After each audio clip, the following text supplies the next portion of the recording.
Rizal, dari mana kamu? Duduk sebentar, Mama mau bicara. Kenapa akhir-akhir ini kamu sering tidak pulang malam? Gak apa-apa, mah capek aja. Mama lihat kamu semakin lama semakin pendiam. Kamu nggak pernah cerita sama Mama lagi. Dan Mama lihat nilai kamu juga semakin turun. Kenapa, Nak? Kalau misal ada yang mau diceritakan, cerita sama Mama. Ya Zal, aku lihat juga kamu udah beda banget sekarang. Kalau ada apa-apa, kalau ada masalah jangan dipendam sendiri, Zal. Jadi mah sebenarnya saya mau menceritakan sesuatu, tapi takut mama marah. Kenapa takut? Nggak apa-apa, ceritain sama Mama. Sebenarnya Rizal pernah makin narkoba. Ya Allah, Rizal, kenapa seperti itu? Mama sedih dengarnya. Mama sayang sama kamu. Mama nggak mau Rizal seperti itu. Pokoknya Rizal harus berubah. Aku juga khawatir Bu dengan kondisinya Rizal. Bagaimana kalau kita mencari bantuan atau solusi untuk menyelesaikan masalah Rizal? Saya juga punya kenalan konselor untuk bisa menyelesaikan masalah Rizal yang kayak gini Bu. Bagaimana Rizal? Apakah Rizal setuju? Iya boleh Bu. Nah, saya udah capek juga dengan keadaan kayak ini. Santai aja Zal, nanti di sana ada konselor yang ngerti soal ini. Saya takut Bu, takut dihakimi, takut dianggap saya gagal. Jangan takut, Nak.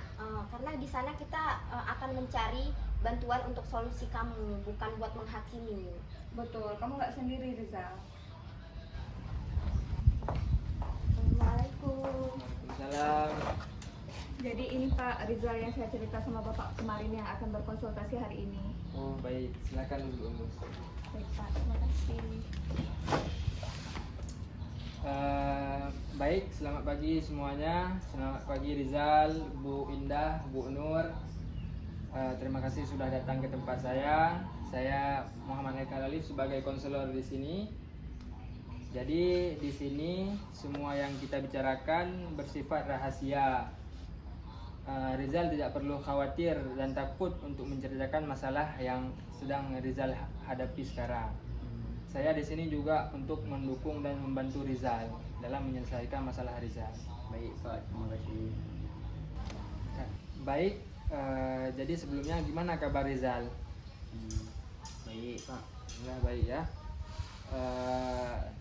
Jadi sekarang Rizal bisa menceritakan apa yang sedang Rizal hadapi. Sebenarnya saya merasa tertekan Pak. Nah, saya pertama-tama diajak oleh kawan untuk menggunakan barang narkoba. Bisakah Rizal menceritakan lebih lanjut apa maksud dari tertekan yang Rizal hadapi? Awalnya saya iseng Pak, tapi saya sekarang mau berubah. Saya pas menggunakan narkoba itu saya merasakan tenang, tapi saya merasa bersalah Pak. Dan juga saya sulit berfokus waktu di sekolah Pak. Baik, terima kasih Rizal sudah menceritakan masalahnya.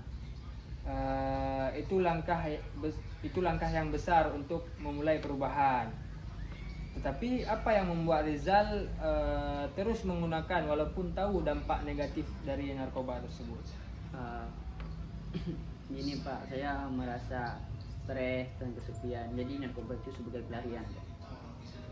Saya sedih melihat anak saya seperti ini, Pak. Saya mau dia itu sembuh dan kembali seperti semula, Pak. Saya juga ingin Rizal sembuh Pak seperti dulu lagi. Oh, itu bagus. Dukungan dari keluarga itu sangat penting.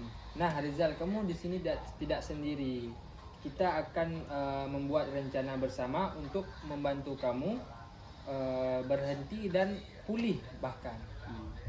Saya ingin berubah Pak, tapi saya takut gagal. Baik, rasa takut itu wajar. Yang penting kamu mau mencoba dan tidak menyerah dulu, Rizal. Kita akan mulai dengan mengenali situasi yang membuat kamu kenapa ingin memakai narkoba tersebut, dan kita akan mencari cara bagaimana cara mengatasinya. Bu Indah, Bu Nur, jadi kalian juga saya libatkan dalam masalah ini untuk sama-sama kita mendukung Rizal. Kita juga harus sabar tanpa menghakimi dia. Saya siap mendukung anak saya sepenuh hati, Pak. Saya juga akan mendukungnya, Pak. Bagus, kita mulai dengan langkah yang kecil dulu ya Rizal. Coba Rizal ceritakan situasi atau perasaan apa yang biasanya memicu Rizal untuk menggunakan narkoba tersebut. Biasanya yang saya ini menggunakan narkoba itu pas saya lagi stres dengan tugas sekolah ataupun lagi berantem dengan kawan. Dalam masalah ya. Baik, kita akan mencari cara untuk mengatasi stres itu tanpa harus memakai narkoba. Misalnya dengan berolahraga, menjalankan hobi, atau bisa juga nanti Rizal curhat ke orang yang Rizal percaya. Baik Pak, saya akan coba. Nah, bagus sekali kalau begitu. Jadi kita juga akan jadwalkan sesi lanjutan untuk memantau bagaimana perkembangan si Rizal ya. Jadi apakah ada pertanyaan atau hal lain yang ingin dibicarakan? Saya ingin tahu bagaimana saya bisa membantu anak saya dalam sehari-hari, Pak. Baik. Oh, kalau begitu yang paling penting adalah komunikasi terbuka, dukungan emosional, dan menghindari situasi yang memicu penggunaan narkoba terhadap si Rizal, anaknya Bu Indah.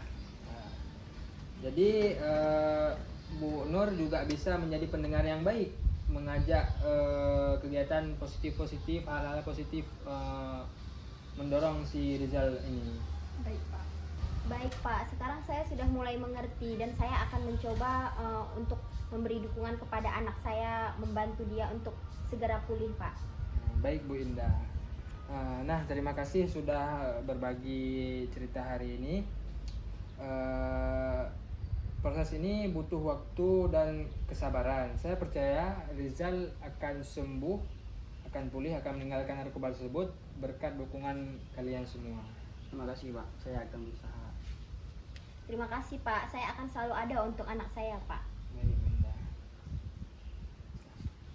Nak, Mama bangga sama kamu yang mau berjuang. Terima kasih Ma, saya nggak mau mengecewakan Mama. Ayo kita mulai hidup baru yang lebih sehat. Bagus itu.